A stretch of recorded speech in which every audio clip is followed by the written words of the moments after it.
ಕಾರೇಶು ದಾಸಿ ಕರಣೇಶು ಮಂತ್ರಿ ರೂಪೇ ಚ ಲಕ್ಷ್ಮೀ ಕ್ಷಮಯಾ ಧರಿತ್ರಿ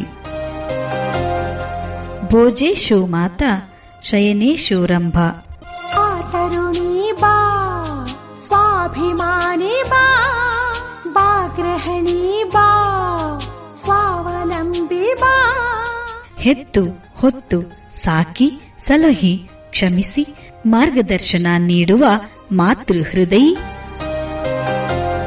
ಹಾಗೂ ಎಲ್ಲ ಕ್ಷೇತ್ರಗಳಲ್ಲೂ ತನ್ನದೇ ಆದ ಸಾಧನೆಗಳ ಮೂಲಕ ಛಾಪು ಮೂಡಿಸುತ್ತಾ ಅಭ್ಯುದಯದ ಮೆಟ್ಟಿಲೇರುತ್ತಿರುವ ಮಹಿಳೆಯರ ಪರಿಚಯಿಸುವ ಸ್ಫೂರ್ತಿದಾಯಕ ಕಾರ್ಯಕ್ರಮವೇ ಮಹಿಳೆ ಕಾರ್ಯಕ್ರಮ. ಯಾರಿಗೆಲ್ಲಿ ಅಲ್ಲ ನೀನೋಡಿಯಾಳು ಬೇಕು ತಾನೆ ನಿನಗೂ ಒಂದು ಸಮಬಾಳು. ತಪ್ಪದೆ ಕೇಳಿ ಪ್ರತಿ ಶನಿವಾರ ಬೆಳಿಗ್ಗೆ 8:45 ಹಾಗೂ ಮರುಪ್ರಸಾರ ಭಾನುವಾರ ಮಧ್ಯಾಹ್ನ 1:30.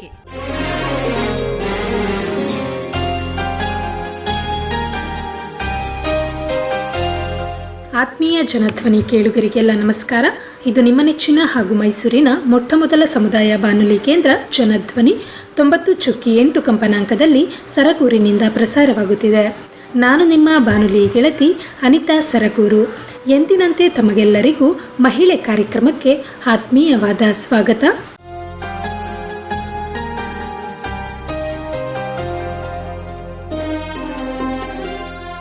ಕೇಳುಗರೆ, ಪ್ರಸ್ತುತ ದಿನಗಳಲ್ಲಿ ಮಹಿಳೆಯರು ಹಲವಾರು ಕ್ಷೇತ್ರಗಳಲ್ಲಿ ಪುರುಷರಷ್ಟೇ ಸಮಾನವಾದ ಕೆಲಸಗಳನ್ನು ಮಾಡುತ್ತಿದ್ದಾರೆ. ಮಹಿಳೆಯರು ಅಬಲೆಯರಲ್ಲ, ಸಬಲೆಯರು ಎನ್ನುವುದು ಪದೇ ಪದೇ ಮನದಟ್ಟಾಗುತ್ತಿದೆ. ಮಹಿಳೆಯರು ಸಹ ಸ್ವಉದ್ಯೋಗ ಮಾಡುತ್ತಾ ಸ್ವಾವಲಂಬನೆ ಜೀವನ ನಡೆಸುತ್ತಾ ಆರ್ಥಿಕವಾಗಿ ಮುನ್ನಡೆದು ಸಮುದಾಯದ ಮಹಿಳೆಯರಿಗೆ ಮಾದರಿಯಾಗಿರುವುದನ್ನು ನಾವು ಕಾಣಬಹುದು. ಅದೇ ನಿಟ್ಟಿನಲ್ಲಿ ಎಚ್.ಡಿ. ಕೋಟೆ ತಾಲೂಕಿನ ಕೆಂಚನಹಳ್ಳಿ ವಿವೇಕ ಗ್ರಾಮೀಣ ಜೀವನಾಧಾರ ಕೇಂದ್ರವು ಗ್ರಾಮೀಣ ಮತ್ತು ಸ್ಥಳೀಯ ಜನರಿಗೆ ಅನುಕೂಲವಾಗುವಂತೆ ಹಲವಾರು ರೀತಿಯ ಕೌಶಲ್ಯಾಧಾರಿತ ತರಬೇತಿಗಳನ್ನು ಕೊಡುತ್ತಾ ಯುವಕ ಯುವತಿಯರು ಹಾಗೂ ಮಹಿಳೆಯರಿಗೆ ಸ್ವ ಉದ್ಯೋಗ ಕಲ್ಪಿಸಿಕೊಡುವ ನಿಟ್ಟಿನಲ್ಲಿ ನಿರಂತರವಾಗಿ ಕಾರ್ಯನಿರ್ವಹಿಸುತ್ತಿದೆ. ಈ ನಿಟ್ಟಿನಲ್ಲಿ ಎಲೆಕ್ಟ್ರಿಕ್ ತರಬೇತಿ, ಕಂಪ್ಯೂಟರ್ ತರಬೇತಿ, ಟೈಲರಿಂಗ್ ತರಬೇತಿ, ಬ್ಯೂಟಿಷಿಯನ್ ತರಬೇತಿ, ಅಣಬೆ ಬೇಸಾಯ, ಸ್ಪೋಕನ್ ಇಂಗ್ಲಿಷ್, ಕುರಿ ಸಾಕಾಣಿಕೆ, ಹೈನುಗಾರಿಕೆ, ರೇಷ್ಮೆ ಹುಳು ಸಾಕಾಣಿಕೆ, ಇನ್ನೂ ಹಲವು ರೀತಿಯ ತರಬೇತಿಗಳನ್ನು ಕೊಡುತ್ತಾ ಬರುತ್ತಿರುವುದು ನಮಗೆ ಗೊತ್ತೇ ಇದೆ.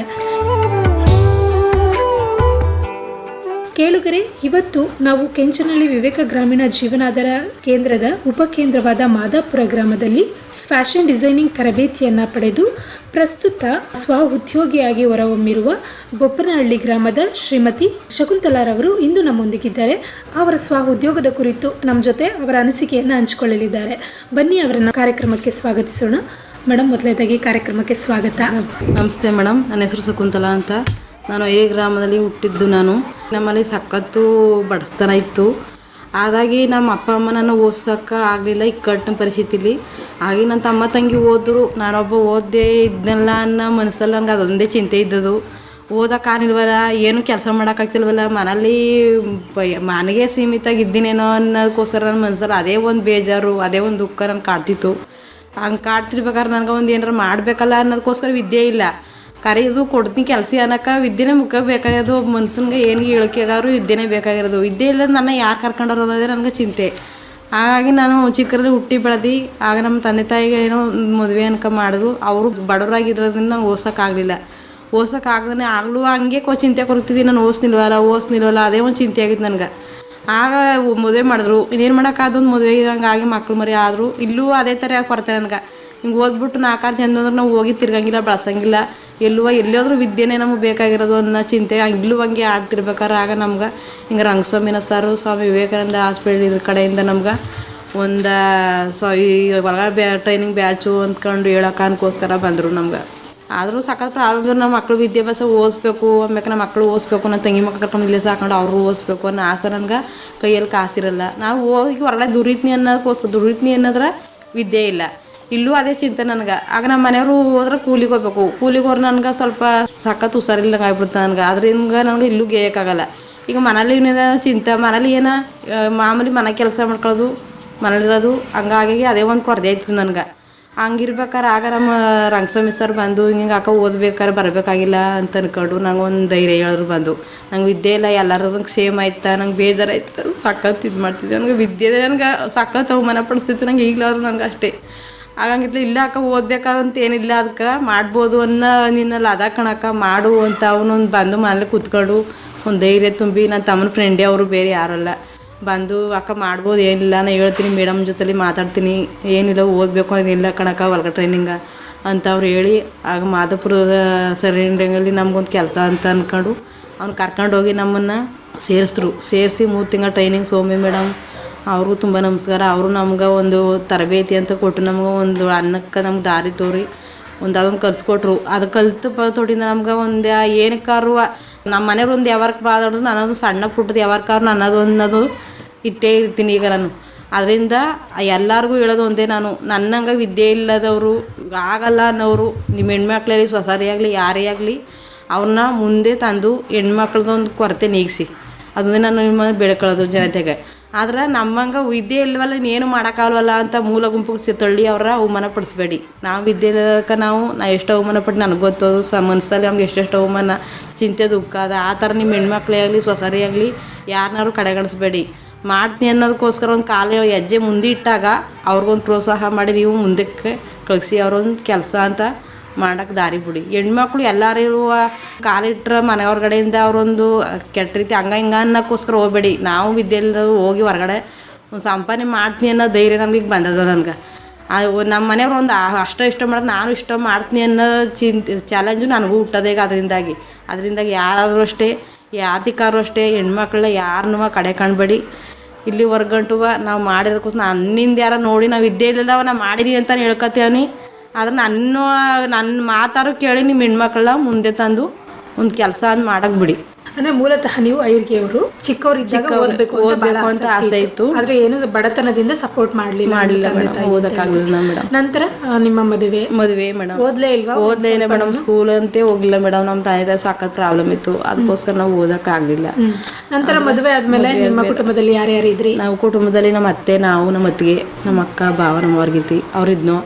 ಅವರೆಲ್ಲ ಡಿವೈಡ್ ಆಗಿ ಅವ್ರು ಬೇರೆ ಬೇರೆ ಕಡೆ ಓದ್ಬೇಕು. ನಮ್ಮ ಮನೆಯವ್ರು ನಾವಿದ್ದಾಗ ಆಗ ನಮ್ಗೆ ಹಿಂಗೆ ಹೊರಗಡೆ ಹೋಗ್ಬೇಕು ಅಂತ ಸಖತ್ ಆಸೆ ಮೇಡಮ್. ಇವಾಗಲಾರು ನಮ್ಗೆ ಈಗ ಹೋದ್ರೆ ನಮಗೆ ಏನು ಓದ್ರಿ ಅಂತ ಕೇಳ್ತಾರೆ. ನಮ್ಗೆ ಏನು ಓದಿ ಅಂತ ಹೇಳೋಕ್ಕದ್ದು ಅದಕ್ಕೆ ಇದಾದ್ರೆ ಓದಬೇಕು ಅಂತ ಏನಿತ್ತಿಲ್ಲಲ್ಲ ಮೇಡಮ್. ಅದಕ್ಕೋಸ್ಕರ ನಮ್ಮ ರಂಗಸ್ವಾಮಿ ಸರ್ ಬಂದು ಹೇಳೋದಕ್ಕೋಸ್ಕರ ಸೋವಿ ಮೇಡಮ್ ಆದಷ್ಟು ನಮ್ಗೆ ಅವರು ಕಲಿಸ್ಕೊಟ್ರ. ನಮ್ಗೊಂದು ಅನ್ನಕ್ಕೆ ದಾರಿ ತೋರಿಸ್ತಾರೆ ಮೇಡಮ್. ನಾವು ಪರ್ವೇ ಇಲ್ಲ, ಯಾವುದಕ್ಕೂ ಕೊರತೆ ಇಲ್ದೇ ಸಣ್ಣ ಪುಟ್ಟದು ಎಲ್ಪ್ಗೆ ಅವ್ರು ನಮ್ಮಲ್ಲಿ ದೊಡ್ಡದು ತಿಂತೀವಿ ಅನ್ನೋ ಚಾತಿ ಅದ ಮೇಡಮ್. ನಾವು ಅಷ್ಟೊಂದು ದಾರಿ ಮಾಡಿಕೊಟ್ಟಾರ ಸೋಮಿ ಮೇಡಮ್ಗೆ ಅವರು ನಮಸ್ಕಾರ. ಯಾವಾಗ ಟೈಲರಿಂಗ್ ತರಬೇತಿಯನ್ನು ಪಡ್ಕೊಂಡ್ರಿ ಮೇಡಮ್? ನಮ್ಮ 9 ತಿಂಗಳಾಯಿತು. 9 ತಿಂಗಳಲ್ಲಿ 3 ತಿಂಗಳು ನಮ್ಗೆ ಟ್ರೈನಿಂಗ್ ಬ್ಯಾಚ್, ಒಂದು ಫಸ್ಟ್ನೇ ಬ್ಯಾಚಲ್ಲಿ ನಮ್ಗೆ ಟ್ರೈನಿಂಗ್ ಕೊಟ್ಟರು. 3ನೇ ತಿಂಗಳ ಮುಗಿಸ್ಕೊಂಡು ನಾವು ಬ್ಯಾಚ್ ಮುಗಿಸ್ಕೊಂಡು 3 ತಿಂಗಳಲ್ಲಿ ಏನೇನೆಲ್ಲ ಕಲ್ತ್ರಿ ಮೇಡಮ್? 3 ತಿಂಗಳಲ್ಲಿ ನಮಗೆ ಚೂಡಿದಾರ, ಆಗ ಸರ್ಟು, ಲಂಗ ಬ್ಲೌಸು, ಕಟ್ಟು ಲಂಗ, ಬಾಡಿ ಲಂಗ, ಲಾಜಾ ಪ್ಯಾಂಟು, ಅವೆಲ್ಲ ಥರದಲ್ಲೂ ನಮ್ಗೆ ಸುಮಾರು ಸೌಲಭ್ಯಗಳು ಹೇಳ್ಕೊಟ್ರಿ ಮೇಡಮ್. ಈಗೆಲ್ಲ ಕಲ್ತ್ಕೊಂಡ್ರೆ ಕಲ್ತೀವಿ ನಾವು. ಸಂಪೂರ್ಣ ಒಂದು ಟೈಲರ್ ಆಗಿ ಕಲ್ತೀವಿ ಮೇಡಮ್. ನೋಟ್ಸ್ ಮಾಡಿಸಿದಾರೆ, ಅದರಿಂದ ನಾವು ಕಲ್ತ್ಕೊಂಡು ಸ್ವಲ್ಪ ಪರವಾಗಿಲ್ಲ. ಮನೇಲಿ ಈಗ ಬಟ್ಟೆನೂ ಹೊಲಿತೀವಿ ನಾವು, ಆದ್ರೆ ನಮ್ಗೆ ಬಟ್ಟೆಗಳು ಬರ್ತಾವೆ, ಹೊಲಿತೀವಿ ಮೇಡಮ್. ಏನು ಪ್ರಾಬ್ಲಮ್ ಇಲ್ಲ ಈಗ. ಅಂದ್ರೆ ಈಗ ವಿದ್ಯಾಭ್ಯಾಸ ಇಲ್ಲ ಅನ್ನೋದು ಒಂದು ಅಡ್ಡಿ ಆಗಿಲ್ಲ ಇಲ್ಲ ಮೇಡಮ್. ಇದೊಂದರಿಂದ ನಮ್ಗೆ ಯಾವ ಅಡ್ಡಿ ಆಗಿಲ್ಲ. ಆದ್ರೆ ನಮ್ಗೆ ಸ್ವಲ್ಪ ಸಮಾಧಾನ ಆಯ್ತು ಮೇಡಮ್. ವಿದ್ಯೆ ಇಲ್ಲರೂ ಏನೋ ಮಾಡ್ಬೋದು ಅನ್ನೋದಕ್ಕೆ ನಾನೇ ಉದಾಹರಣೆ ಮೇಡಮ್. ಬಾ ಸ್ವಾಭಿಮಾನಿ ಬಾ ಗೃಹಿಣಿ ಬಾ ಸ್ವಾವಲಂಬಿ ಬಾ, ಯಾರಿಗಿಲ್ಲಿ ಅಲ್ಲ ನೀನು ಅಡಿಯಾಳು, ಬೇಕು ತಾನೆ ನಿನಗೂ ಒಂದು ಸಮಬಾಳು. ತಾಯಿ ನೀನು, ತಂಗಿ ನೀನು, ಅಕ್ಕ ನೀನು, ಪತ್ನಿ ಪುತ್ರಿ ಗೆಳತಿ ಎಲ್ಲ ನೀನು, ಸಮಷ್ಟಿಯು ನೀನು. ಈ ಮುಂಚೆ ಏನ್ ಮಾಡ್ತಿದ್ರಿ? ಮುಂಚೆ ಮೇಡಮ್ ನಾವು ಮದುವೆ ಆದಾಗ ನಮ್ಗೆ ಸಖತ್ ಬಡಿಸ್ತಾನ. ನಮ್ಮ ಮನೆಯವ್ರು ಯಾವಾಗ ಎಲ್ಲೂ ಹೋಯ್ತಿಲ್ಲ, ನಾವು ಸ್ವಲ್ಪ ಬಡಿಸ್ತಾನೆ ಇದ್ನು. ಹಾಗಾಗಿ ನಾವು ಕೂಲಿ ಮಾಡ್ತಿದ್ದೆ ಮೇಡಮ್. ಮಾಮೂಲಿ ಗದ್ದೆ ಕೆಲಸ, ಹೊಲದ ಕೆಲಸ, ಜಮೀನು ಕೆಲಸಗಳಿಗೆ ಕೂಲಿ ಮಾಡ್ತಿದ್ದೆ ಮೇಡಮ್. ಆವಾಗ ನಂಗೆ ಸ್ವಲ್ಪ ಆಗಾಗ ಹುಷಾರು ತಪ್ತಿತ್ತು. ಆಗ ಹುಷಾರು ತಪ್ತಿದ್ದಾಗ ನಮ್ಗೆ ಹುಷಾರು ತಪ್ಪುತ್ತಲ್ಲ, ನಂಗೆ ಹೋಗೋಕ್ಕಾಗಲ್ಲ. ಮನೇಲಿದ್ರು ಅದೇ ಚಿಂತೆ. ಈಗ ಒಂದು ಗೇಯ್ಬೇಕು, ಹೊರಗಡೆ ಸಂಪಾದನೆ ಮಾಡಬೇಕು ಅಂದ್ರೆ ಬಿಸ್ಲಿಕ್ಕಾಗಲ್ಲ. ಇನ್ನೇನಾರ ಮಾಡ್ತೀನಿ ವಿದ್ಯೆ ಇಲ್ಲ. ಅದೇ ನಮ್ಗೊಂದು ಚಿಂತೆ ಕಾಡ್ತಿದ್ದು ಮೇಡಮ್. ಈಗ ನಾವು ಹೊಲ್ಗಡೆ ಟ್ರೈನಿಂಗ್ ಮಾಡಿದೆ ಅನ್ನೋದಕ್ಕೋಸ್ಕರ ನಾನು ಅದೊಂದು ಚಿಂತೆ ನನ್ನ ಕೊರತೆ ನೀಗಿಸ್ತು ಮೇಡಮ್. ಯಾವಾಗ ತಗೊಂಡ್ರಿ ಒಂದು ಮಿಷಿನ್ ಮೇಡಮ್? ನಾವು ಈಗ ಹೊಲ್ಗಡೆ ಟ್ರೈನಿಂಗ್ ಬ್ಯಾಚ್ ಮುಗಿಯೋಕೆ ಮುಂಚೆ ನಾವು ಕಲಿಬೇಕು ಅನ್ಕ ತಗೊಂಡಿದ್ದು, ಎಲ್ಲೂ ನಮ್ಗೆ ಅವಕಾಶ ಸಿಕ್ಕಿತ್ತಿಲ್ಲ. ಆದ್ರೆ ಮನೇಲಿ ಇತ್ತು ಮಿಷಿನ್, ಇವು ತಗೊಂಡು ಅವಕಾಶ ಸಿಕ್ಕಿದಾಗ ನಾವು ಕಲಿತು ನಾವು ಮನೇಲಿ ಬಟ್ಟೆ ಹೊಲ್ಕೊಂಡು ಮನೇಲಿ. ಈ ಹಿಂದೆ ಹೇಗಿದ್ರಿ? ಪ್ರಸ್ತುತ ಈಗ ಆರ್ಥಿಕವಾಗಿ ಹೇಗಿದ್ದೀರಿ ಮೇಡಮ್? ಈಗ ನಾವು ಆರ್ಥಿಕವಾಗಿ ಪರವಾಗಿಲ್ಲ ಮೇಡಮ್. ನಮ್ಮ ಕುಟುಂಬದಲ್ಲಿ ಅನ್ನೋದೊಂದು ಅದೇ ಕಾದ ಅಂದಾಗ ನಮ್ಮ ಮನೇಲಿ ಸಣ್ಣ ಪುಟ್ಟದಕ್ಕೆ ನಮ್ಗೆ ಆಗಿ ಮಾಡ್ರಿ ಹೆಂಗೆ ಮೇಂಟೈನ್ ಮಾಡ್ಕೊಂಡು ಮನೆ ನೀಗಿಸ್ತೀವಿ. ಕೂಲಿ ಕೆಲಸ ಮಾಡ್ಕೊಂಡಿಲ್ಲ ಅಂತ ಹೇಳಿದ್ರಿ. ಈಗ ಮನೆ ಕೆಲಸನು ಅಲ್ಲಿ ಬೆಳಿಗ್ಗೆನೆ ಹೋದ್ರೆ ಬರದೇ ಸಂಜೆ ಮೇಡಮ್. ಅದೇ ಮತ್ತೆ ಆರೋಗ್ಯ ಸಮಸ್ಯೆನು ಅಂತ ಹೇಳಿದ್ರಿ. ಈ ಒಂದು ಟೈಲರಿಂಗ್ ತರಬೇತಿಯನ್ನ ಪಡ್ಕೊಂಡ ನಂತರ ಮನೆಯ ಕೆಲಸನು ಮುಗಿಸ್ಕೊಂಡು ಮನೆಯಲ್ಲೇನೆ ಎಷ್ಟು ದಿನಕ್ಕೆ ಬ್ಲೌಸ್ ಹೊಲಿತೀವಿ ಮೇಡಮ್? ದಿನ ಬೇಗ ಕೂತ್ಕೊಂಡ್ರೆ 3 ಬ್ಲೌಸ್ ಹೊಲಿತೀನಿ. ಸ್ವಲ್ಪ ಲೇಟಾಗಿ ಮಕ್ಕಳು ಸ್ಕೂಲ್ ಎಲ್ಲ ಕಳಿಸ್ಬಿಟ್ಟು ಲೇಟಾಗಿ ಹೋಗ್ತೀವಿ ಅಂದ್ರೆ 2 ಬ್ಲೌಸ್ ಹೊಲ್ಕೋತೀನಿ. ದಿನಕ್ಕೆ ಒಂದು 2 ರಿಂದ 3 ಬ್ಲೌಸ್ ಹೊಲಿತೀನಿ. ಎಷ್ಟು ಸಂಪಾದನೆ ಮಾಡ್ತೀರಿ ಮೇಡಮ್? ನಾವು ಇಲ್ಲಿ ಹಳ್ಳಿ ಕಡೆ ಅಂದ್ರೆ ನಿಮ್ಗೆ ಗೊತ್ತಂಗೆ ಅದಲ್ಲ, 200 ರೂಪಾಯಿ ಕೊಡ್ತಾರೆ. ಲೈನಿಂಗೆಲ್ಲ ನಾವೇ ಹಾಕತ್ತೀವಿ. ಅದರಿಂದಾಗಿ ದಿನಕ್ಕೆ ಒಂದು 600-500 ರೂಪಾಯಿ ಸಿಗ್ಬೋದು. ಲೈನಿಂಗೆಲ್ಲ ಮುಗಿಸ್ಕೊಂಡು ಬಿಡುವಿನ ಸಮಯದಲ್ಲಿ 500 ಸಂಪಾದನೆ ಮಾಡ್ತೀವಿ ಮೇಡಮ್. ಸೊ ಎಷ್ಟು ಅನುಕೂಲ ಆಗ್ತಾ ಇದೆ ಇದು ಮೇಡಮ್? ಪರವಾಗಿಲ್ಲ, ನಮ್ಗೆ ಅನುಕೂಲ ಆಯ್ತು ಮೇಡಮ್. ಆದಷ್ಟು ಚೀಟಿ ಗೀಟಿಗಳು ನಮ್ಗೆ ಸಂಘ ಪಂಗತಿ ಅವರ್ಗಳಾಗ ಇಲ್ಲ ಅಂದಾಗ ನಮ್ಮದೊಂದು ಇದು ಸೀಮಿತ ಅಂತ ಇಟ್ಟಿರ್ತೀವಲ್ಲ, ಅದ ನಾವು ಒಂದು ಬಳಸ್ಕೊತೀವಿ. ಮಕ್ಕಳಿಗೆ ಏನು ಶಿಕ್ಷಣ ಕೊಡಿಸ್ತಾ ಇದ್ದೀರಿ ಮೇಡಮ್? ಶಿಕ್ಷಣ ಅಂದ್ರೆ ನಮ್ಮ ಮಕ್ಕಳು ಓದ್ತಿದಂಗೆ ಸ್ವಲ್ಪ ಒಂದು ಪಾಠ ಹೋಯ್ತು ನಾವು ಚಿಕ್ಕ ಮಗ ಬಿಟ್ಬಿಟ್ನ. ದೊಡ್ಡವನು 2 ವರ್ಷ ಆಯಿತು ಬಿಟ್ಬಿಟ್ಟು. ಅದರಿಂದಾಗಿ ಇವನ್ನಾರು ಓದಿಸ್ಬೇಕು ಅಂದ್ಕೊಂಡು ಇವನು ಓದ್ತಿ ಬಿಟ್ಟು ನನ್ನ ಪಾಠ ಹೋಯ್ತು ಅಂದ್ಬಿಟ್ಟು ಅದಕ್ಕೋಸ್ಕರ ಈಗ ಈ ತಿರಿಯಕ್ಕೆ ಹಾಕ್ಬೇಕು ಅಂದ್ಕೊಂಡಿವಿ. ನನ್ನಿಂದ ನನ್ನ ಮಕ್ಕಳು ಒಂದು ಉದ್ಯೋಗ ಕಳೀಲಿ ಅನ್ನೋದು ಆಸೆ ನನಗೆ. ನಾವ್ಯಾರು ಓದಿಲ್ಲ ನಮ್ಮ ಮಕ್ಕಳಾರು ಓದಿಸ್ಬೇಕು ಅನ್ನೋ ಆಸೆಯಿಂದ ಕಲಿಸೋ ಅಂತ ಮಾಡೀವಿ ಮೇಡಮ್. ಇವಾಗ ಹಾಕ್ಬೇಕು, ಎಕ್ಸಾಮ್ ಮುಗಿತ್ಲಿ, ಎಲ್ಲರೂ ಕಾಸು ಮುಗಿ ಅಂತೀವಿ ಮೇಡಮ್. ಕೆಂಚನಹಳ್ಳಿ ವಿವೇಕ ಗ್ರಾಮೀಣ ಜೀವನಾಧಾರ ಕೇಂದ್ರದಿಂದ ಈ ಮಾದಾಪುರ ಸೆಂಟರ್ಗೆ ಬಂದು ನಿಮಗೆ ಈ ಒಂದು ಟೈಲರಿಂಗ್ ತರಬೇತಿಯನ್ನು ಕೊಟ್ಟಿದೆ. ಎಷ್ಟು ಅನುಕೂಲ ಆಗ್ತಾ ಇದೆ ಇದು ನಿಮಗೆ? ಅನುಕೂಲ ಆಗಿರೋದಕ್ಕೆ ನಾವು ಇನ್ನೊಬ್ರಿಗೂ ಹೇಳ್ತಿರೋದು, ನಾವು ಕಲಿಸಿ ನಿಮ್ಮ ಸೊಸೆಯಾರಿ ಮಕ್ಕಳಾಗಲಿ ನಮ್ಗೆ ಅನುಕೂಲ ಆಗೋದು, ನಿಮಗೂ ಅದೇ ಥರ ಅನುಕೂಲ ಆಯ್ತಾ ಅನ್ನೋದಕ್ಕೋಸ್ಕರ ನಾವು ಹೇಳ್ತಿರೋದು. ನಮ್ಗೆ ಅನುಕೂಲ ಆಗಿದೆ ಮೇಡಮ್. ಇದಕ್ಕೆಲ್ಲ ಅಂದರೆ ನೀವು ಒಂದು ಟೈಲರಿಂಗ್ ತರಬೇತಿಗೆ ಹೋಗ್ತೀನಿ ಅಂತ ಹೇಳಿದ್ದು, ಮತ್ತು ಈಗ ಪ್ರಸ್ತುತ ಸ್ವ ಉದ್ಯೋಗ ಮಾಡ್ತಾ ಇರೋದು, ಇದಕ್ಕೆಲ್ಲ ಕುಟುಂಬದ ಸಹಕಾರ ಎಲ್ಲ ಹೇಗಿದೆ ಮೇಡಮ್? ನಮ್ದೇನು ಅದೇನಿಲ್ಲ. ನಮ್ಮನೆ ಫಸ್ಟಾಗಿ ಹೋಗ್ಬೇಕಾರೆ ಏನು ಕೂದೆ ಬೇಡ, ದೂರ ಹೋಗ್ಬೇಕು ನಮ್ಮಲ್ಲಿ ಹೆಣ್ಮಗಳ ಒಬ್ಬಳಿ ಇರ್ತಾರ ಅನ್ನೋ ಇದಿತ್ತು. ಆಗ ಹೋಯ್ತಾ ಮೇಡಮ್ ಅವ್ರಿಗೆ ಅರ್ಥ ಆಯಿತು. ಈಗ ಫಸ್ಟು ಮಿಷಿನ್ ಮನೇಲಿ ಹೆಂಗಿರುತ್ತಲ್ಲ ಮೇಡಮ್, ಖಾಲಿ ಆಗೋದಲ್ಲ. ನಾವು ಹೋಗೋದೊಂದು ಕಲಿಬೇಕು. ನಂಗೆ ಬೇರೆ ಕಡೆನೂ ಹೋಗಿ ಕೂಡ್ಬಿಡೋಲ್ಲ. ನೀವು ಮನೇಲಿ ಇದ್ರೂ ನಮ್ಗೆ ಅದೊಂದು ಚಿಂತೆ, ನಂಗೆ ಮನೇಲಿ ಇರೋಕ್ಕೂ ಬೇಜಾರು. ಇದೊಂದು ಏನಾರು ಮಾಡಬೇಕು ಅನ್ಕೊಂಡು ನಾನು ಅಂತೇವನಿ. ನಾನು ಅದಕ್ಕೋಸ್ಕರ ಓದಬೇಕು ಅನ್ಕೊಂಡು ನಮ್ಮ ಮನೇಲಿ ಕೇಳ್ಕೊಂಡಾಗ ಹೋಯ್ತಾ ಅವ್ರು ಏನೂ ಪ್ರಾಬ್ಲಮ್ ಮಾಡಿ ಓದ್ನೆ ಮೇಡಮ್. 3 ತಿಂಗಳು ಮುಗಿಸ್ತೀನಿ. 3 ತಿಂಗಳಲ್ಲಿ ಎಲ್ಲ ಕಲ್ತ್ಕೊಳ್ಳಲ್ಲ. ಇವಾಗ ಏನೇನೆಲ್ಲ ಹೊಲಿತೀರಿ ಮೇಡಮ್? ಇವಾಗ ಶರ್ಟ್ ಹೊಲಿತೀನಿ, ಲಂಗ ಬ್ಲೌಸ್ ಹೊಲಿತೀನಿ, ಚೂಡಿದಾರ ಹೊಲಿತೀನಿ, ಟಾಪು ಬಾಡಿ ಲಂಗ ಹೊಲಿತೀನಿ. ಮನೇಲಿ ಬ್ಲೌಸಿಗೆ ಜಾಸ್ತಿ ಓಡೋದು ಮೇಡಮ್ ಹಳ್ಳಿ ಕಡೆ ಎಲ್ಲ. ಇವಾಗ ಗೌನಿಗೆ ಇವನ್ನೆಲ್ಲ ಇದು ಮಾಡ್ತಾರಲ್ಲ, ಅದರಿಂದ ನಮ್ಮ ಮಕ್ಳಿಗೆ ಹೊಲಿತೀನಿ ಮೇಡಮ್. ಗೌನ್ಗಳೆಲ್ಲ ನಾವು ಹೊಲಿತೀನಿ. ಗೌನೆಲ್ಲ ಚೆನ್ನಾಗಿ ಹೊಲಿತೀರಿ. ಅದಕ್ಕೆಲ್ಲ ಎಷ್ಟೆಷ್ಟೆಲ್ಲ ದುಡ್ಡು ತಗೋತೀರಿ ಮೇಡಮ್? ನಾವು ಇಲ್ಲಿ ಹಳ್ಳಿ ಕಡೆ ಗೊತ್ತಿದ್ದಂಗೆ ಇದೆಲ್ಲ. ಅದಕ್ಕೆ ನಾವು ಜಾಸ್ತಿ ಏನೋ ಡಿಮ್ಯಾಂಡ್ ಕೇಳಿದ ಹೊಸ್ತಾ ಹೊಲಿಸ್ಕೊತಾರಲ್ಲ, ಅದಕ್ಕೆ ನಾವು ಲೈನಿಂಗ್ ಹಾಕೋಯ್ತು ಅಂದ್ಬಿಟ್ಟು 250 ರೂಪಾಯಿ ತಗೊಳ್ಳೋದು ಮೇಡಮ್. ಗೌನ್ ಹೊಲ್ದ್ರೆ ಚೂಡಿದಾರ ಹೊಲ್ದ್ರೆ 250 ತಗೊಳ್ಳೋದು ಮೇಡಮ್. ಈಗ ಹೆಚ್ಚು ಭಾರ ಅವ್ರಿಗೂ ಕೊಟ್ಟಾಗ ನಾವು ಬರೋಕ್ಕೆ ಪ್ರಾಬ್ಲಮ್ ಮಾಡ್ತಾರೆ. ಅದಕ್ಕೆ ಅವರು ಸಿಟಿ ಕಡೆ ಏನು ಹೊಲಿತಾರೆ ಅದ್ರ ಮೇಲೆ 50 ಕಮ್ಮಿನೇ ತಗೊಳ್ಳೋದು. ಆಗ ಹೋಯ್ತಾ ಅವರು ಇಂಪ್ರೂವ್ ಆದಾಗ ನಮ್ಗೆ ಬರ್ತಾರೆ ಕಸ್ಟಮರ್ಗಳು ಅಂದ್ಬಿಟ್ಟು ನಾವು ಹಂಗೆ ಹೊಲಿತೀವಿ. ಈಗ ಊರಿನಲ್ಲಿ ಯಾರು ಕಾಂಪಿಟೇಷನ್ ಇಲ್ವ ಜಾಸ್ತಿ? ಅವರೇ ಮೇಡಮ್ ಕಾಂಪಿಟೇಷನ್ ಇದ್ರು. ಆದರೆ ನಾವು ಸ್ವಲ್ಪ ಬ್ಲೌಸ್ಗೆ ಡಿಸೈನ್ ಹಾಕಿ ಸ್ವಲ್ಪ ಲೇಸ್ ಹಾಕಿ ಆಮ್ಯಾಕೆ ಅವರು ನೆಕ್ಕು ಆಮ್ಯಾಕೆ ಕಂಕ್ಳ ಭಾಗ ಎಲ್ಲ ನೋಡ್ತಾರೆ. ಆದ್ರೂ ಹೊಲಿಯೋದ್ರ ಮೇಲೆ ಡಿಫ್ರೆಂಟಾಗಿ ನನಗೆ ಹತ್ರ ತಂದು ಕೊಡ್ತಾರೆ, ಹೊಲಿಸ್ಕೊತಾರೆ ಮೇಡಮ್. ಅಂದರೆ ಈಗ ಬರ್ತಾ ಇದ್ದಾರಾ? ಬರ್ತಾರೆ ಮೇಡಮ್, ಜಾಸ್ತಿ ಬರ್ತಾರೆ ಮೇಡಮ್. ಅಂದರೆ ಆಕರ್ಷಕವಾಗಿ ಹೊಲ್ಕೊಟ್ರೆ ನಿಮಗೆ ಬರ್ತಾರೆ ಮೇಡಮ್. ಏನೇನೆಲ್ಲ ಸವಾಲುಗಳನ್ನ ಎದುರಿಸಿದಿರಿ ಇದುವರೆಗೂ, ತರಬೇತಿಯಿಂದ ಹಿಡಿದು ಇಲ್ಲಿವರೆಗೂ? ತರಬೇತಿ ಅಂದ್ರೆ ನಮ್ಗೆ ಏನು ತರಬೇತಿಗೆ ಹೋಗೋಕೆ ಏನು ಪ್ರಾಬ್ಲಮ್ ಇಲ್ಲ ಮೇಡಮ್. ಜನಗಳಿಂದ ನಮ್ಗೆ ಸ್ವಲ್ಪ ಪ್ರಾಬ್ಲಮ್ ಅದೊಂದ್ಬಿಟ್ರೆ ಮೇಡಮ್. ನಮ್ಮ ಮನೆಗಳಲ್ಲಿ ಏನು ಪ್ರಾಬ್ಲಮ್ ಇಲ್ಲ. ಎಲ್ಲಿಗೆ ಹೋದ್ರು ಬಂದರು ಮೇಡಮ್. ನಮ್ಗೆ ಏನು ಇವತ್ತು ಜಿನ ಒಂದು ಸೀರೆ ಉಟ್ಕೋತಾಳ, ಜಿನ ಒಂದು ಬಟ್ಟೆ ಹಾಕೋತಾಳ. ಹಳ್ಳಿ ಕಡೆ ಇದ್ದಂಗೆ ಇದ್ರೆ ಮೇಡಮ್ ಜನಗಳು. ಏನೇ ನಾವು ಎಷ್ಟೇ ನಾವು ಇದಾಗಿದ್ರು ಜನಗಳು ನಮ್ಮ ಇದ್ದಂಗೆ ಆಡ್ತಾರೆ ಮೇಡಮ್. ಅದಕ್ಕೋಸ್ಕರ ನಾವು ಜನಕ್ಕೋಸ್ಕರ ಬದುಕೋಕ್ಕಲ್ಲ ಮೇಡಮ್. ನಮಗೋಸ್ಕರ ನಾವು ದುಡಿಬೇಕು, ನಾವು ಬದುಕಬೇಕು ಅನ್ನೋದಕ್ಕೋಸ್ಕರ ನಾವು ಜನಗಳ ಮಾತೆಲ್ಲ ಕಿವಿ ಕೊಡ್ದಂತೆ ನಮ್ಮ ಮನೆಯವ್ರು ನಂಬಿಕೆಯನ್ನು ಕಳ್ಸಾರ. ನಾವು ಸಾಧನೆ ಮಾಡಬೇಕು ಅನ್ನೋದಕ್ಕೋಸ್ಕರ ನಾವು ಹೋಗಿ ಇವತ್ತು ಜನಗಳ ಕಿವಿ ಮಾತನ್ನ ಕೇಳ್ಕೊಂಡು ನಾವು ಜೀವನ ಮಾಡೋಕ್ಕಲ್ಲ ಮೇಡಮ್. ಅದಕ್ಕೋಸ್ಕರ ನಾವು ಜನಗಳಂದರೆ ಎಲ್ಲ ಥರಲ್ಲೂ ಆಡಾರ ಮೇಡಮ್ ನಮ್ಗೆ. ಅದಕ್ಕೆ ನಾವು ಜನಗಳು ಒಂಥರ ಆಡ್ತಾರ ಅಂತ ಜನಗಳ ಮಾತು ಕಿವಿ ಕೊಡ್ದಂತೆ ನಮ್ಮ ಸ್ವದರಿತಿಲ್ಲ, ನಾವು ಸಂಪಾದನೆ ಬದುಕಬೇಕು ಅನ್ನೋ ಜೀವನ ನಮ್ಮ ಸ್ವಾರ್ಥ ನಮ್ಗೆ ಅಷ್ಟೇ. ಅಂದರೆ ಒಟ್ಟು ಜನ ಸಾಕಷ್ಟು ಒಳ್ಳೇದಕ್ಕೂ ಮಾತಾಡ್ತಾರೆ, ಕೆಟ್ಟದಕ್ಕೂ ಮಾತಾಡ್ತಾರೆ ಮೇಡಮ್. ಸೊ ಮನೆಯವ್ರ ಸಹಕಾರ, ಅವ್ರ ನಂಬಿಕೆನ ನಾವು ಉಳಿಸ್ಕೊಂಡು ಅದೇ ರೀತಿ ತರಬೇತಿಯನ್ನು ಪಡ್ಕೊಂಡು ಪ್ರಸ್ತುತ ಸ್ವ ಉದ್ಯೋಗ ಮಾಡಿ 4 ಕಾಸು ಸಂಪಾದನೆ ಮಾಡ್ತಾರೆ. ಈ ಆಡೋ ಜನಗಳಿಗೆ ಈ ಮಾಡೋದ್ರ ಮೂಲಕ ಉತ್ತರ ಕೊಟ್ಟಿದ್ದಾರೆ ಮೇಡಮ್. ನಿಜ ಮೇಡಮ್. ಯಾರು ನಮ್ಮ ಈ ಕಡೆ ಓದ್ತಕ್ಕಾಗಿ ನಾನೊಂದು ಕಲ್ತ್ನಲ್ಲ ಅನ್ನೋದು ತೃಪ್ತಿ ಅನ್ನಲ್ವದ. ಜನ ಆಡ್ಕೊಳ್ಳೋದಕ್ಕೂ ನಾನೊಂದು ಕಲ್ತ್ನಲ್ಲ ಅನ್ನೋ ಇದು ಸಂಪೂರ್ಣ ನಂಗೆ ನೆಮ್ಮದಿ ನನಗೋದ ಮೇಡಮ್. ಅದರಿಂದ ನಾನು ಭಯಪಡೋದ ಜನಗಳು. ತರಬೇತಿ ಹೋಗ್ತಾ ಇದ್ದಾಗ ಈಗ ಮನೆಗಷ್ಟೇ ಸೀಮಿತ ಆಗಿದ್ರಿ ನೀವು, ತರಬೇತಿ ಹೋಯ್ತಿದ್ದಾಗ ಏನೇನಿಲ್ಲ ಮೇಡಮ್? ನಮ್ಮ ಮಾಮೂಲಿ ಮನೇಲಿ ಇದ್ದಾಗ ಈಗ ನಮ್ಮ ಮಕ್ಕಳು ಸ್ಕೂಲ್ಗೆ ಹೋಯ್ತಿರು, ಕಾಲೇಜ್ಗೆ ಹೋಯ್ತಿರಲ್ಲ, ಎದ್ದು ಮಾಮೂಲಿ ಮನೆ ಕೆಲಸ ಬೆಳಗ್ಗೆ ತೊಳೆಯೋದು, ಆಮೇಲೆ ಮಾಮೂಲಿ ನಾಷ್ಟಕ್ಕೆ ಮಾಡಬೇಕು. ಈಗ ಅವ್ರು ಸ್ಕೂಲಿಂದ ಬರೋಗಂಟ ಗಿಟ್ಟಗಳು ವಾಶ್ ಮಾಡ್ಕೊಂಡು ಹಂಗೆಲ್ಲ ಮಾಡ್ಕೊಂಡು ಅವೆಲ್ಲ ಮಾಡ್ಬಿಟ್ಟು ಆದ್ರೆ ಸ್ವಲ್ಪ ಮಲಗಿರೋದು ಇಲ್ದಾರ ಅಲ್ಲಿ ಇಲ್ಲಿ ಸ್ವಲ್ಪ ಕೂತ್ಕೊಂಡು ಟೈಮ್ ವೇಸ್ಟ್ ಮಾಡ್ಕೊಂಡು ತಿರ್ತೀವಿ ಮೇಡಮ್. ಇವಾಗ ಎಲ್ಲೇ ಕೂತಿರು ನಿಂತಿರುವ ಇದೊಂದು ಮಾಡಬೇಕಲ್ಲ ಅನ್ನೋ ಒಂಥರ ಆಸೆ ನನಗೆ. ಅಲ್ಲಿ ಎಲ್ಲೇ ಏನೇ ಮಾಡ್ತಿರು ಕೂತಿರು ನಿಂತಿರು ನಂಗೆ ಅದ್ರ ಮೇಲೆ ಗಮನ ಇರಲ್ಲ. ಮನೇಲಿ ಹಿಂಗೆ ಇದ್ಕೊಂಡದೇ ಕೂತಿರ್ಬೇಕು ನಾನು, ಅದನ್ನಾರು ಮಾಡಿದ್ರೆ ಒಂದು ಆಕಾಶ ಸಂಪಾದನೆ ಮಾಡೋದಲ್ಲ ಅನ್ನೋ ಆಸೆಯಿಂದ ಎಲ್ಲೂ ಕೂತ್ಕೊಳ್ಳೋಕೆ ಇಷ್ಟಪಡಲ್ಲ ಮೇಡಮ್. ನಾನು ಇದು ಮಾಡಬೇಕಲ್ಲ ಅಂದ್ಕೊಂಡು ಮಾಡ್ತೀನಿ ಮೇಡಮ್. ಅಲ್ಲಿ ಇಲ್ಲಿ ಕುತ್ಕೊಂಡು ಮಾತಾಡಿ ಕಾಲಹರಣ ಮಾಡೋ ಬದಲು ಉದ್ಯೋಗ ಮಾಡಿ ಒಂದು 4 ಕಾಸು ಸಂಪಾದನೆ ಮಾಡಿ ಕುಟುಂಬಕ್ಕೆ ನೆರವಾಗಬೇಕು ಅನ್ನೋದನ್ನ ಹೇಳ್ತಾರೆ. ಹೆಣ್ಣು ಕಲಿತರೆ ಶಾಲೆ ತೆರೆಯಿತು, ಹೆಣ್ಣು ಬೆಳೆದರೆ ಮನೆಯ ಬೆಳಗಿತು, ಹೆಣ್ಣು ದುಡಿದರೆ ಕಷ್ಟ ಕಳೆಯಿತು, ಹೆಣ್ಣು ಬರೆದರೆ ಇತಿಹಾಸವಾಯಿತು. ನಿಮ್ಮ ಥರನೇ ಹಲವಾರು ಮಹಿಳೆಯರು ಯಾವುದಾದ್ರೂ ಒಂದು ಸ್ವಉದ್ಯೋಗ ಮಾಡಬೇಕು ಅಥವಾ ಯಾವುದಾದ್ರೂ ಒಂದು ಕೆಲಸದಲ್ಲಿ ತೊಡಗಿಸ್ಕೋಬೇಕು ಅಂತ ಇರೋವಂಥ ಮಹಿಳೆಯರಿಗೆ ಏನು ಕಿವಿ ಮಾತು ಹೇಳೋಕೆ ಇಷ್ಟಪಡ್ತೀರಿ?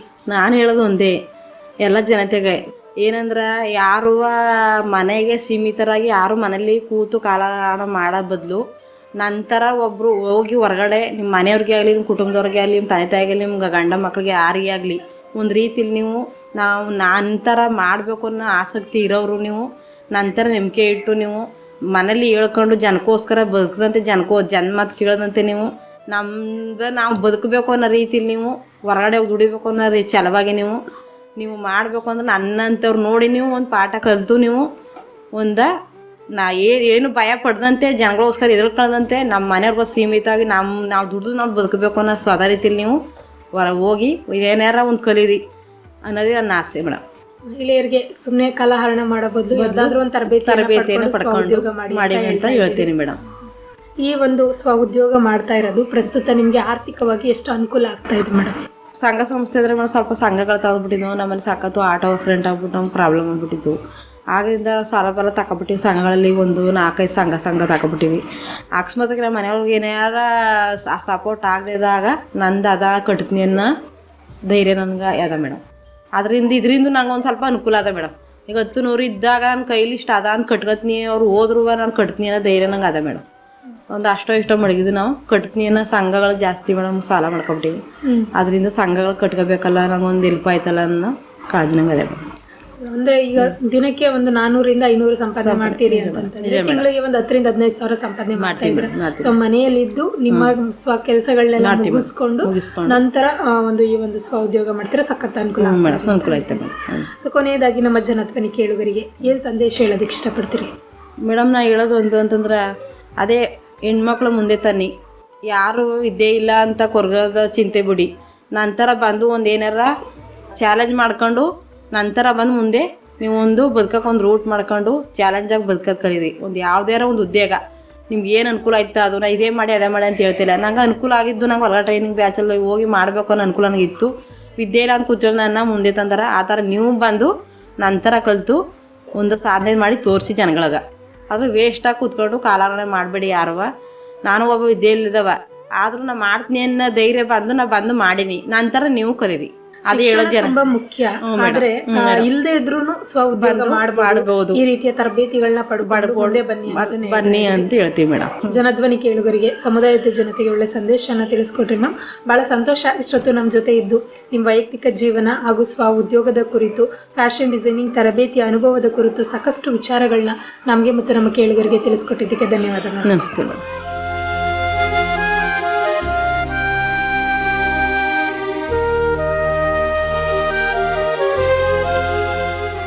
ಕೇಳುಗರೆ, ಇಷ್ಟೊತ್ತು ಕೇಳ್ತಾ ಇದ್ರಿ HD ಕೋಟೆ ತಾಲೂಕಿನ ಕೆಂಚನಹಳ್ಳಿ ವಿವೇಕ ಗ್ರಾಮೀಣ ಜೀವನಾಧಾರ ಕೇಂದ್ರದಲ್ಲಿ ತರಬೇತಿಯನ್ನು ಪಡೆದು ಪ್ರಸ್ತುತ ಸ್ವ ಉದ್ಯೋಗ ಮಾಡುತ್ತಿರುವ ಬೊಪ್ಪನಹಳ್ಳಿ ಗ್ರಾಮದ ಶ್ರೀಮತಿ ಶಕುಂತಲಾರವರ ಜೊತೆಗಿನ ಸಂದರ್ಶನ ಕಾರ್ಯಕ್ರಮವನ್ನು ಕೇಳ್ತಾ ಇದ್ರಿ.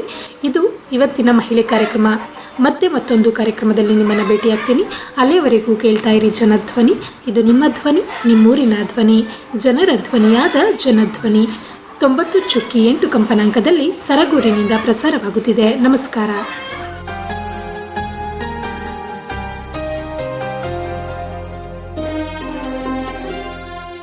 ಕಾರೇಶು ದಾಸಿ ಕರಣೇಶು ಮಂತ್ರಿ ರೂಪೇ ಚ ಲಕ್ಷ್ಮೀ ಕ್ಷಮಯಾ ಧರಿತ್ರಿ ಭೋಜೇಶು ಮಾತಾ ಶಯನೇಶು ರಂಭಾ ತರುಣಿ ಬಾ ಸ್ವಾಭಿಮಾನಿ ಬಾ ಬಾಗ್ರಹಣಿ ಬಾ ಸ್ವಾವಲಂಬಿ ಬಾ ಹೆತ್ತು ಹೊತ್ತು ಸಾಕಿ ಸಲಹಿ ಕ್ಷಮಿಸಿ ಮಾರ್ಗದರ್ಶನ ನೀಡುವ ಮಾತೃ ಹೃದಯಿ ಹಾಗೂ ಎಲ್ಲ ಕ್ಷೇತ್ರಗಳಲ್ಲೂ ತನ್ನದೇ ಆದ ಸಾಧನೆಗಳ ಮೂಲಕ ಛಾಪು ಮೂಡಿಸುತ್ತಾ ಅಭ್ಯುದಯದ ಮೆಟ್ಟಿಲೇರುತ್ತಿರುವ ಮಹಿಳೆಯರ ಪರಿಚಯಿಸುವ ಸ್ಫೂರ್ತಿದಾಯಕ ಕಾರ್ಯಕ್ರಮವೇ ಮಹಿಳೆ ಕಾರ್ಯಕ್ರಮ.